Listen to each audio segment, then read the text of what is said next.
हाय नमस्कार, मिनी ब्लॉगमध्ये तुमचं स्वागत. इथं भगर बनवते मी. आज काय झालं ना, भगर आमटी खायची खूप इच्छा झाली. त्यासाठी म्हटलं मग भगर आमटी बनवून घेऊया.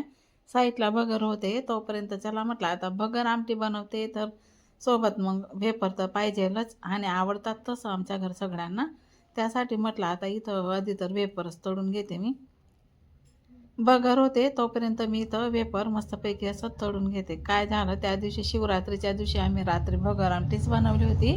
मग तशी खायची इच्छा झाली आमची. आज चला म्हटलं मग मी बनवते आज. तर मस्तपैकी बघा भगर आता झालेली आहे साईडला.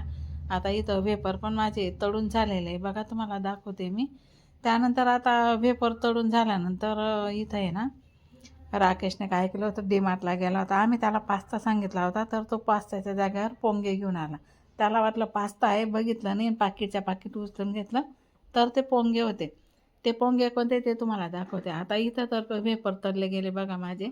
आता हे पोंगे तळून घेते मी. हे बघा, हे आहे ना मस्तपैकी पोंगे. तर म्हटलं चला आता पास्ता तर नाही, पण पोंगे तर तळून खाऊया. मागे पण एकदा तळले होते मी, तर खूपच 1 किलोचं पाकीट होतं ते. मग म्हणून म्हटलं चला आता पोंगे पण तळून घेते थोडेफार.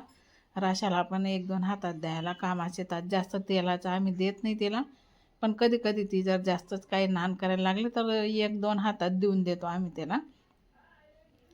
तर अशा प्रकारे पोंगे पण इथं मस्तपैकी असे तळून झालेले बघा. एवढे पोंगे मी आता इथं तळून घेतलेले. आता मिरच्या पण तळून घेणार आहे मी.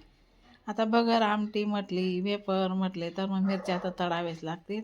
तर मिरच्या बघा कापून ठेवलेल्या होत्या, तर इथं कढईमध्ये टाकल्या. त्या पण आपल्याला मस्त असे तळून घ्यायचे बघा. छान मिरच्या तळून झाल्या. मी आता या मिरच्या पण एका प्लेटमध्ये काढून घेते आणि यांना आहे ना मीठ आणि निंबू लावून देते. निंबू जर लावलं ना तर मिरच्यांचा तिखटपणा चालला जातो आणि मिरच्यांची चव वाढून जाते निंबू मीठ लावल्याने.